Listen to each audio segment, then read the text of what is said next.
Put $5,000 in an envelope by Friday. Nadine Pierce did not look at the two officers standing near the door.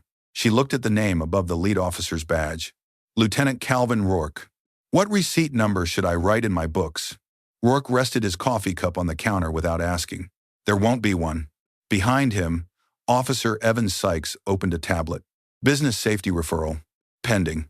Officer Miles Trent remained beside the entrance, not touching the door, but standing close enough that the customer holding a carton of milk decided not to pass him. Pierce Corner Market had occupied the same narrow storefront in Lakemont for nearly 2 decades. Its green door dragged slightly across the floor. The old register stuck whenever the drawer was pushed too hard. Nadine knew which customers wanted coffee before speaking and which children were allowed to charge a snack until Friday. The shop earned little. It survived because she kept exact records. Rourke glanced along the crowded shelves. This block has been redesignated as a high-risk corridor. Businesses that participate receive priority patrol and coordinated compliance support. And businesses that do not, inspections become less predictable. Sykes smiled at his screen. Rourke listed the possibilities with the calm of someone reading routine instructions. A sanitation review, a fire inspection, a delayed permit renewal, a supplier access restriction, a padlock if the violations accumulated. Nadine folded the towel beside the register once and placed it flat. What ordinance created the program? You do not need the ordinance. Where is the payment processed? Through us. Under what account? Rourke's smile weakened. Outside the front window, the newer commercial district stood several blocks uphill. Its polished cafes and real estate offices had no green compliance decals in their windows. Nearly every business on Nadine's block had one. The bakery, the pharmacy, the laundromat. Most were owned by black families, immigrants, or people who had spent years building businesses too small to employ lawyers. Rourke leaned closer. Everyone else understood the arrangement. An arrangement is not a fee schedule. His palm struck the counter. The register rattled. The customer near the milk cooler lowered his eyes. Trent saw him do it. He remained in front of the exit. Rourke looked toward Sykes. Document the access concern. Sykes began typing. Uncooperative proprietor. Possible food storage concern. Officer safety access issue. No inspector had entered the building. No shelf had been examined. No customer had complained. Nadine watched the words appear. What violation did you personally observe? Sykes stopped typing for half a second. Rourke answered for him. We are giving you the opportunity to avoid one. He lifted his coffee. Friday. The officers left together. The bell above the door rang once behind them. Within the hour, Nadine's merchant portal changed. Active. Then review pending. A yellow bar appeared beneath her business license. Source of review. Police safety contact. Evidence attachment. None. Approving official. Graham Beckett. Lakemont Business Compliance Office. Nadine printed the page before it could change.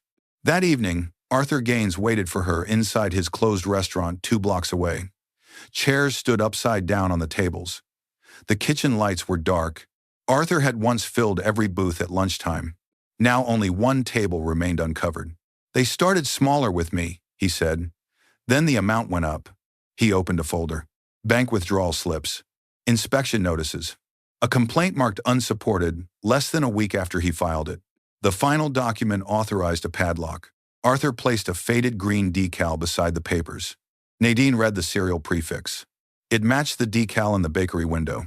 And the one at the pharmacy. Did anyone give you a receipt for the payments? Arthur shook his head. They gave me permission to stay open.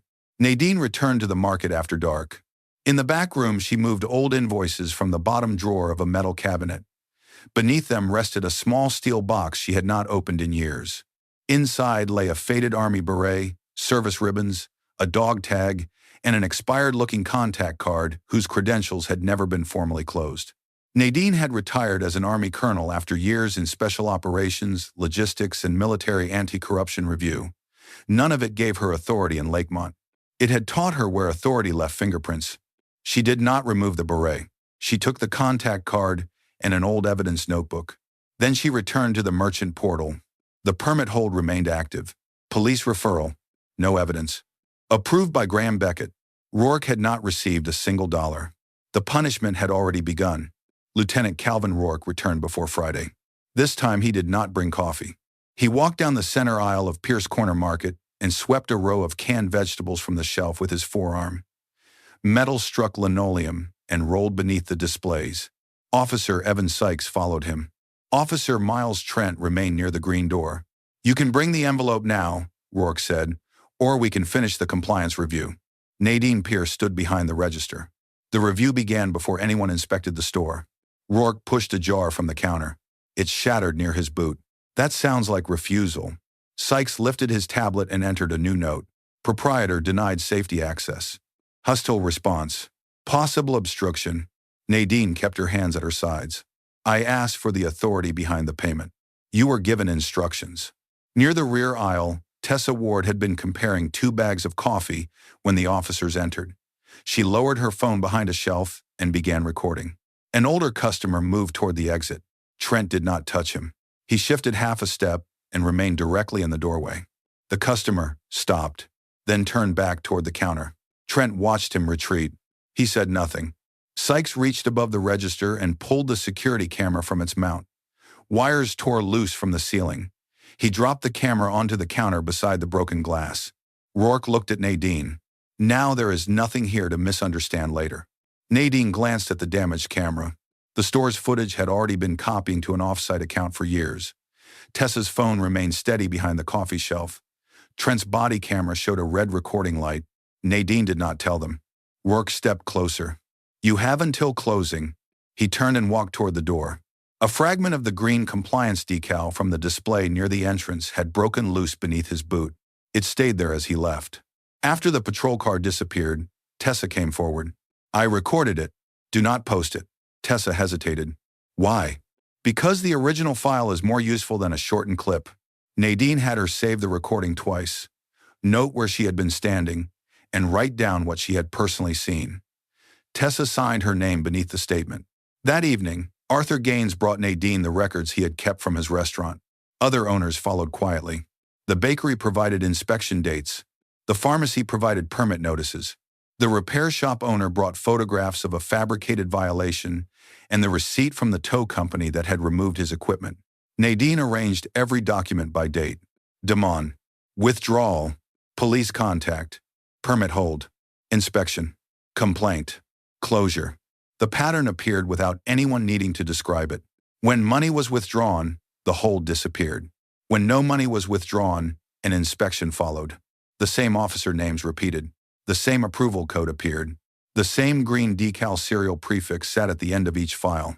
Nadine scanned the records and opened the secure reporting channel from the contact card in her metal box. She attached Tessa's original video, Arthur's bank slips, the merchant portal screenshots, the complaint closures, and the decal numbers. She did not begin with her military history. She began with the evidence. Special Agent Meredith Shaw received the packet inside the FBI's Public Corruption Unit.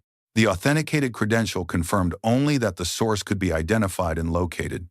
The documents did the rest. Meredith found that the green decals had been issued by Civic Shield Consulting, a private company with no public contract. Its registered owner was related to Graham Beckett.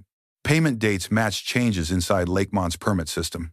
Police patrol notes used 3 repeated words: green, late, close. Meredith requested financial subpoenas and found cash deposits appearing after business contacts conducted by Rourke's unit. The investigation was named Operation Narrow Street. To prove the complete exchange, the task force needed more than old patterns. It needed Rourke to connect payment directly to official action. Nadine agreed to a controlled payment. Every bill was photographed and its serial number recorded. A microphone was sewn into the seam of her jacket. A federal camera was placed across the street with a clear view of the counter. Meredith gave one instruction: do not lead him. Let him explain the arrangement. Nadine called Rourke. The envelope is ready. He arrived near closing with Sykes. Trent waited outside beside the patrol car. Nadine placed the envelope on the counter. Rourke opened it and counted the money with his thumb. "When does the permit hold clear?" she asked. He removed his phone. "Now." He called Graham Beckett. "Move Pierce Market back to active." Rourke listened, then ended the call. Within minutes, Nadine's merchant portal changed. Review pending disappeared. Active return. Rourke folded the envelope into his jacket. Outside, Trent watched through the window. His radio remained untouched. At the mobile command room, Meredith observed 4 records align: the marked cash, the recorded call, the permit status change, the bank monitoring alert. U.S. Attorney Elise Morgan signed 3 search warrants. 1 for the police department, 1 for the business compliance office, 1 for Civic Shield Consulting. Inside Pierce Corner Market, the old printer beside the register began to move. A permit notice slid into the tray. Hold removed. The space-marked reason was empty. The first marked bill appeared in a federal banking alert before sunrise. It had entered an account belonging to Civic Shield Consulting beneath an invoice labeled Corridor Risk Assessment. No assessment had been performed. The invoice had been created after Lieutenant Calvin Rourke received the envelope. By 6 that morning, federal teams were positioned outside 3 buildings: the Lakemont Police Department, the Business Compliance Office, Civic Shield Consulting. No sirens announced the operation. System access was disabled first. Search warrants were read second. At the police department, agents opened an evidence locker containing envelopes with no case numbers. Some carried business names, others contained only amounts and dates. A handwritten list divided the neighborhood into 3 categories: green, late, close. Pierce Corner Market had recently been moved from late to green. In the records office, investigators recovered body camera files placed under manual review after business complaints. Miles Trent's footage from the market showed the elderly customer attempting to leave, Trent stepping into the doorway, and the customer turning back. Trent had not touched him. The recording showed why he had not needed to. At the Business Compliance Office, investigators found permit holds created from police referrals with empty evidence fields. Graham Beckett's private messages matched those holds to payment updates from Rourke. At Civic Shield, agents found cash, false invoices, a decal printer, shell company records, and stacks of unused green compliance stickers. Every stack carried the same serial prefix Nadine Pierce had documented at the bakery, pharmacy, restaurant, and repair shop. Rourke was arrested inside the department. Officer Evan Sykes was taken from a patrol briefing. Beckett was removed from his office before he could delete the permit database. Trent requested an attorney, then asked for a proffer interview. He provided patrol schedules, collection locations, code words, storage sites, and the names of officers who had delivered envelopes. His cooperation reduced what came later. It did not erase the doorway. The trial began months afterward. Nadine sat behind the prosecution table only when called to testify. She wore the same plain clothes she had worn behind the register. No uniform, no beret, no military escort. The jury heard the recording from the controlled payment. When does the permit hold clear? Now. They heard Rourke call Beckett. They watched Nadine's merchant portal change from review pending to active minutes after the envelope entered Rourke's jacket. Arthur Gaines testified about the payments that emptied his accounts before his restaurant was padlocked. Tessa Ward described where she had stood when Sykes destroyed the camera and Trent blocked the exit. She did not claim to have seen anything beyond the frame of her recording. That precision left the defense little room to attack her. The prosecution placed the individual complaint files beside the payment ledger. Each complaint had once appeared isolated. Together, they formed a schedule. Rourke was convicted of extortion under color of official right, civil rights conspiracy, money laundering, witness intimidation, and falsifying official records. He received a lengthy federal prison sentence. His law enforcement certification was permanently revoked. Assets tied to the racket were forfeited. His unlawful proceeds were transferred into restitution, and he was barred from police work, private security contracting, licensing, or public compliance employment. Sykes was convicted of extortion, conspiracy, property destruction, and false reporting. He lost his badge, certification, and the pension benefits subject to forfeiture. The judgment required him to repay the cost of Nadine's destroyed camera, damaged inventory, broken fixtures, and business interruption. Trent pleaded guilty to conspiracy and failure to intervene. His cooperation produced a shorter sentence. He still lost his badge. He still lost his certification. He could never again work in law enforcement, corrections, municipal security, or any public safety position. Beckett was convicted of permit manipulation, false certification, honest services fraud, and money laundering conspiracy. Civic Shield Consulting was dissolved by court order. Its accounts, decal equipment, and remaining assets were seized. The convictions did not reopen the businesses by themselves. U.S. Attorney Elise Morgan required restitution and administrative repair. Verified protection payments were returned. False health and safety violations were vacated. Permit holds were canceled. Towing charges, legal expenses, insurance penalties, inventory losses, and reopening costs were reimbursed. Business owners whose credit, vendor contracts, licenses, or property records had been damaged received correction notices identifying the original government action as unsupported. Complaints previously marked unsupported were not quietly removed. Each one was relabeled, improperly closed without independent review. Nadine's own merchant record was corrected. The police safety referral was declared false. The permit hold was removed permanently. The marked money used in the controlled payment was restored to her business account, and the city paid for the damage caused inside Pierce Corner Market. Arthur received a restored license for Gaines Family Grill. A city technician met him outside the dark restaurant and removed the padlock that had been installed through Beckett's false order. Arthur kept the lock. He placed it in a drawer beneath the register rather than throwing it away. The repair shop reopened its service bay. The bakery lowered prices that had carried the hidden cost of Rourke's payments. The pharmacy returned to its former closing hour. Lakemont entered a consent agreement with an independent monitor. The city funded a restitution account with recovered assets and municipal money. The police department lost authority to investigate complaints involving business contacts. Those complaints were transferred automatically to an external civilian office. Command staff were required to review every officer who had seen the payment pattern, approved a referral, delayed body camera footage, or closed a complaint without interviewing the owner. The city could no longer describe the scheme as one lieutenant's private failure. Every police contact with a licensed business now required a digital receipt created before an officer could submit a warning, inspection, referral, or compliance concern. The receipt identified the officer, agency, stated reason, supervisor, evidence link, and appeal channel. A police referral without attached evidence could not create a permit hold. No safety payment could be accepted in cash. No private contractor could issue compliance decals without a public contract and auditable payment record. Complaints involving officers were routed outside the police chain of command.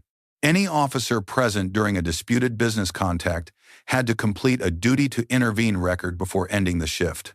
Failure to submit it became a separate reviewable act. Months later, an inspector entered Pierce Corner Market for its annual inspection. He stopped beside the register and scanned his credential. The old printer moved. A receipt slid into the tray. Contact number. Inspection reason.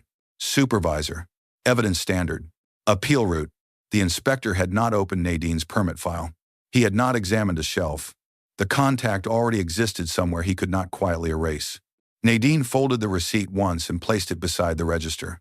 Outside, Arthur turned the key in the front door of Gaines Family Grill. Inside the market, the green compliance decal was gone from the window. The next time a uniform crossed Nadine's threshold, the reason had been recorded before the warning was allowed to begin. This story is fictional.